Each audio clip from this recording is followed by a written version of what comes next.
What is up, YouTube? Welcome back to another video, and today we're going to be talking about the round of 8, and we want to kind of recap, every single 8, all of the 8 drivers, how their playoffs has gone so far, what I expect from them in the round of 8, who I think will make it to the final 4, and who I think will win. Plot twist, it's not Denny Hamlin who I think is going to win, which seems to be pretty well the consensus throughout NASCAR. Proving that, I have a little bit of news, but make sure you like, hit the subscribe button, and I want to give a quick shout out to our partners over at Urge to Rush. Lesson from the brain, seeing the beauty through the...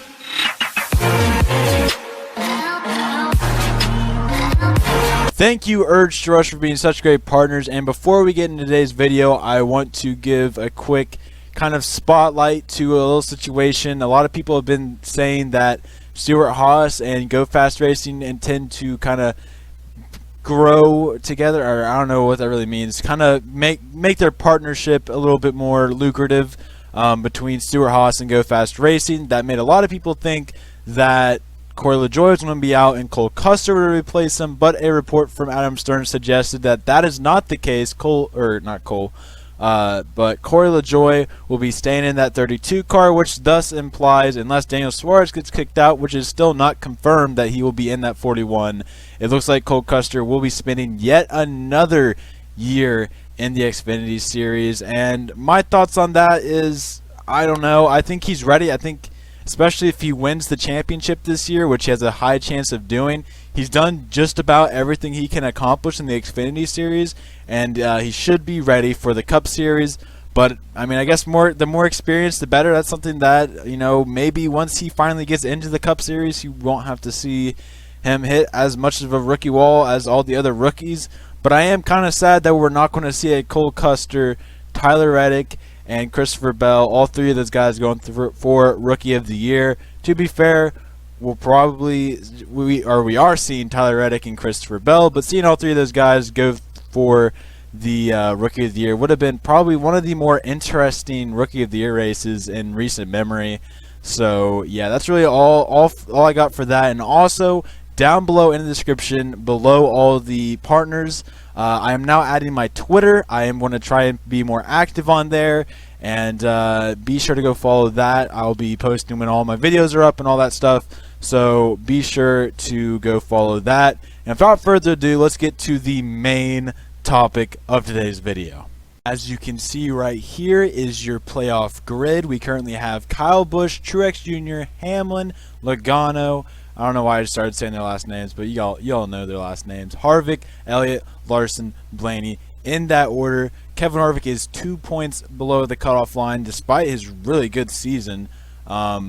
Chase Elliott is just 6, and then Larson is about 16 or 17, with Blaney being 12, sorry, that's his number. 21 is the flip of that, points below the cutoff line. So right now, I'm going to quickly isolate Kyle Larson and Ryan Blaney.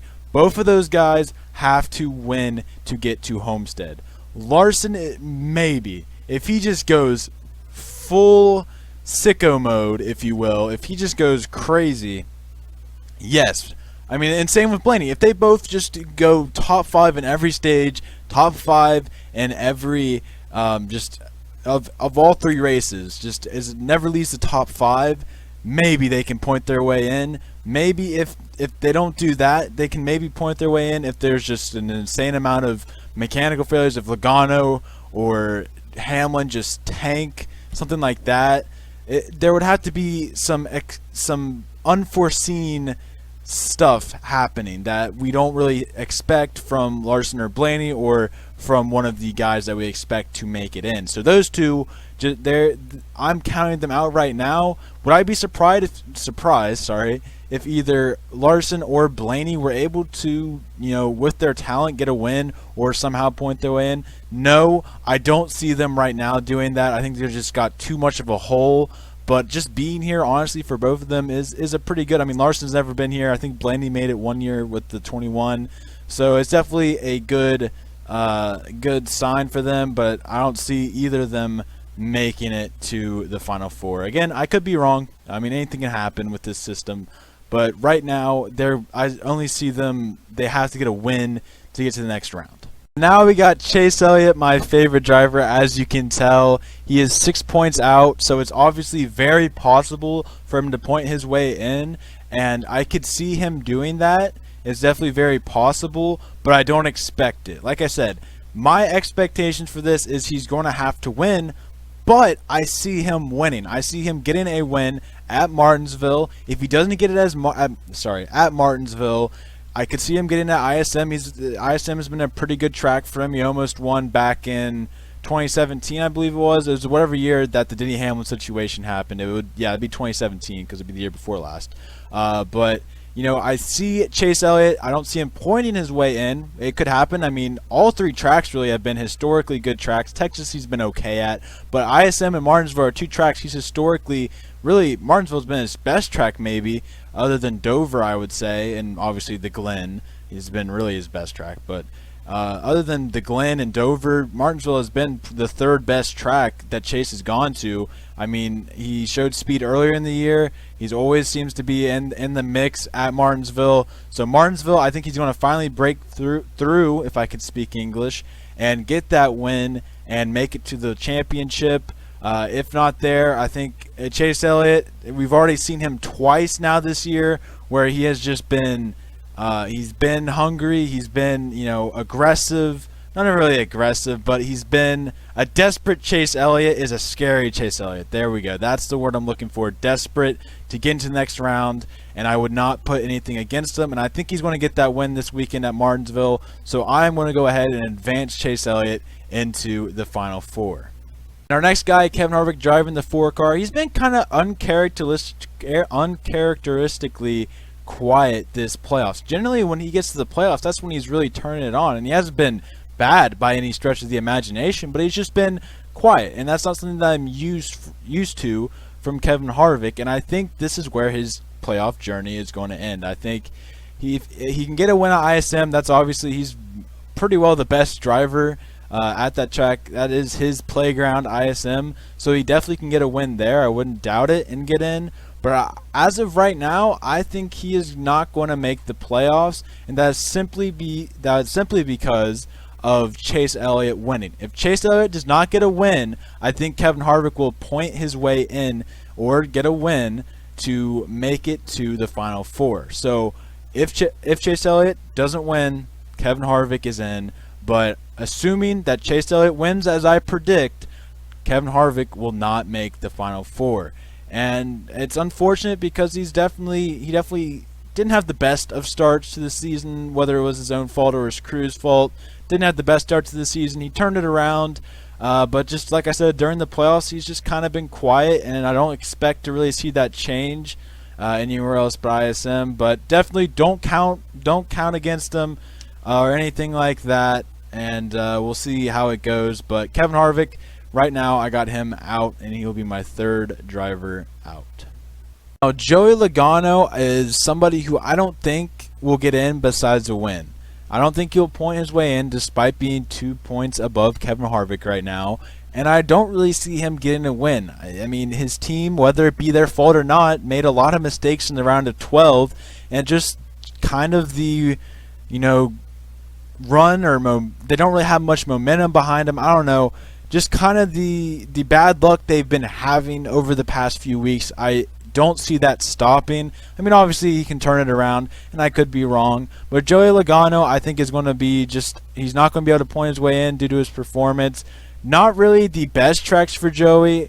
Kind of just in the middle of his, skill range. I mean, Martinsville, he's been decent there.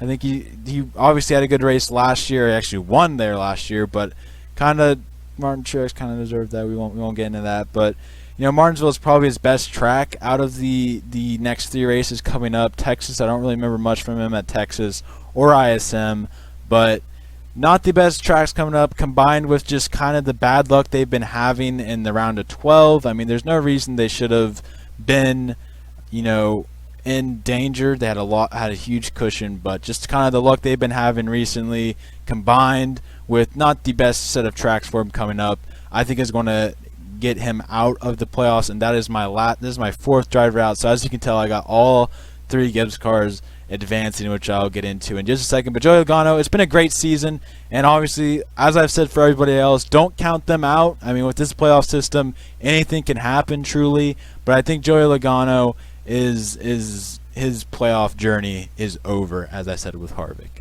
Easily the hottest of pretty much every NASCAR driver right now, all 40 of the drivers, the hottest right now is Denny Hamlin. This man has been on a streak here as of late. He had a good finish at Talladega. I think finished third, actually. I don't know why I said good finish. Had a great finish at Talladega. Had won at Kansas. I don't remember what he did at Dover, but he did pretty good at Dover. I think he was actually second, if I'm not mistaken. I'm sorry. I don't do research. I apologize. But he has been on a hot streak as of lately. And I remember, you can go fact check this, all the way back at Texas. I was like, it's just a fluke. He's going to win these 2 races and disappear. He's inconsistent. Boy, was I ever wrong. This is a different Denny Hamlin from what we remembered. It's almost 2010 Denny Hamlin back in form, I would say. And the only difference here is he's not much of a grouch. And I've actually, as much as I hate to say it as a Chase Elliott fan, I don't hate the guy anymore. He seems to have changed. He's definitely calmed down a little bit more, but this is somebody, I mean, everybody is calling him a championship favorite for good reason. This man has been on a tear throughout the playoffs, and before the playoffs he was doing pretty good as well, but he is definitely, everything's going right for him at the right time. I think he's almost a lock to make it to the next round. Martinsville is his best track. Richmond, Martinsville go hand in hand as his best tracks. I'm not sure how many wins he's got there, but definitely, hands down, one of his best tracks. Richmond's the only one I could really debate there, or anybody could really debate. I don't know why I would debate that. Texas is always a good track for him. He won earlier in the season at Texas, and ISM, not the best track for him, but I don't see him doing bad there. So easily probably the best combination of tracks you could probably see for him. And he's just on a hot streak right now, and Joe Gibbs in general is. So I don't think anybody has him not making it to the next round, barring some crazy thing happening.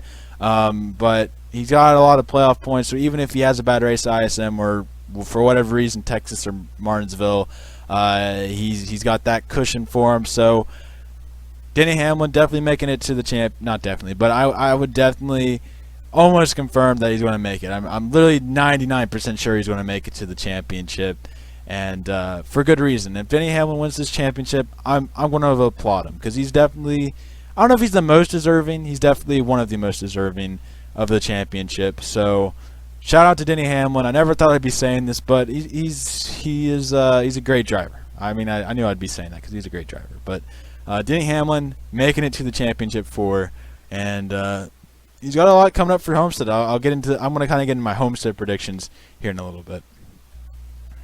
That's not what I meant. Martin Truex Jr., I'm going to be honest with you. I did not see him having that great of a season. I saw him having a regression season, and I saw it as the beginning of maybe the slow regression of his career. But he has proved me wrong. He has had a great season, an even better playoff. He started out as the playoff favorite, and a lot of people were having him win the championship. Of course, everybody changes when somebody else wins, so I guess that's not really a big thing to say. But Martin Truex Jr. really impressed me at the beginning.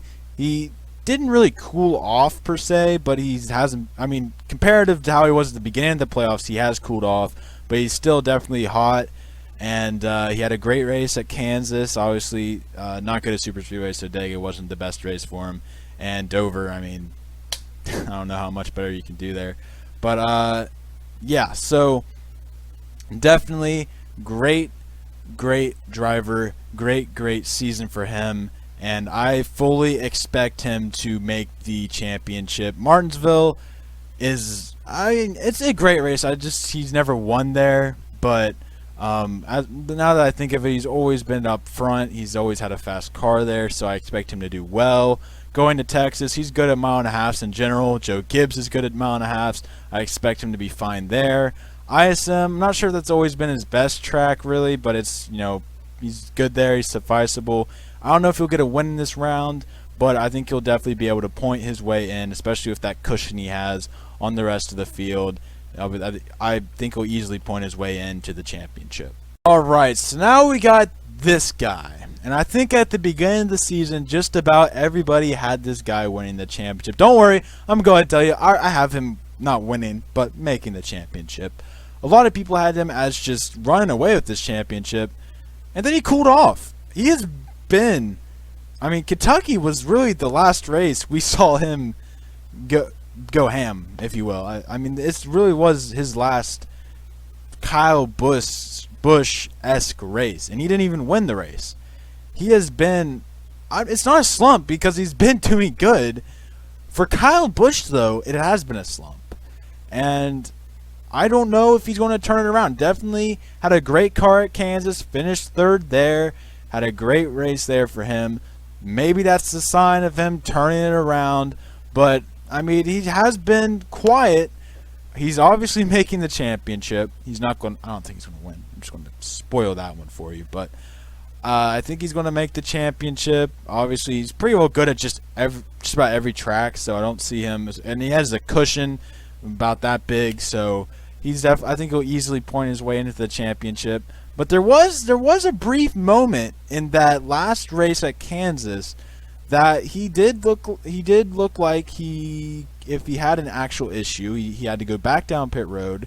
That if he had an actual issue, he could have not have made it to the round of 8. I said that in the weirdest way possible, but there was a chance that if he had an issue, he had deteriorated his points lead so much that he might have missed the round of 8.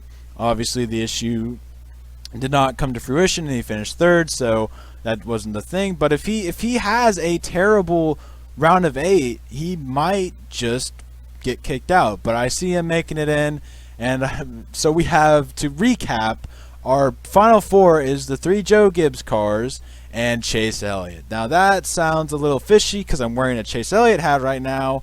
Like I said earlier, I see him winning at Martinsville. And if he doesn't, Kevin Harvick will get in. So we'll see how that goes. But now I want to get into my championship prediction. Spoiler alert, it's not Denny Hamlin. Alright, so I want to preface this. If Kyle Larson makes the final 4, I am 99.9% sure he's going to win the championship. I'm 100% sure. Let's just say that. If Kyle Larson makes the final 4, I think he's going to win this. Which also brings in the fact that with this current system, I fully believe that anything can happen. I don't really have a lot of evidence behind my opinion, but there isn't really much evidence to give because I can't just predict how the race is going to go. It's unpredictable. That's what's so fun about watching the race. It's unpredictable. So my pick is Martin Truex Jr. I feel that he has been the most consistent driver throughout the entire season. Yes, Denny has had 2 really good streaks, one recently and one at the beginning of the season. Kyle Busch had a really great beginning of the season and has kind of slowed down. You know, Chase Elliott, he's just been spotty, just on a race-by-race basis. Martin Truex Jr. has been the driver that throughout the season, I think there might have been maybe 1 or 2 races where he dipped in performance, but all in all, he's been the most consistent driver, and that is why he is my pick to win the championship. But at the same time, we're in a system that does not reward consistency at all, and Kyle Larson could be our champion. Like, he has just as much as a chance, but not really just as much of a chance, but he could easily win the championship. Not easily, but you know what I mean. So Martin Truex Jr. is my pick. You can't put much behind your reasoning because I like how my hands are just going crazy right now because I'm kind of ranting because it's unpredictable. So Martin Truex Jr. is my pick, though. I've said it about 1,000 times. That's who I think is going to win the championship. If you guys follow me on Twitter, you actually already knew that, but just a little plug there. But I don't know. It really could be anything. Denny Hamlin's looking good right now. He's definitely the hottest driver in NASCAR at the moment, so can't bet against him. Can't bet against anybody really that's in here. Besides Blaney and Larson, like let's be honest, they're probably not going to make it. But who knows? You never know. That is the beauty of the playoff system. It's unpredictable. You don't know who's going to make it to the next round, and we'll see how it all plays out. But make sure to comment down below. I want to see all your guys' thoughts. Who do you think is going to win the championship? Who do you think is going to make it to the championship? All that stuff down below, and I'll definitely be responding to all your guys' comments. So be sure to leave one so I can respond to it. So that's kind of how it works. But also make sure to leave a like, hit the subscribe button. In my description is my Twitter and all of my partners, so go check those guys out, and my Twitter, of course. And that's all I got for today, and I'll see you guys in the next one. Peace out. So as the playoffs begin to wind down, and we are just 3 races away from the Homestead Championship Final Four, and people are starting to pick their favorites. And as of right now, I don't know anybody who's not picking Denny Hamlin.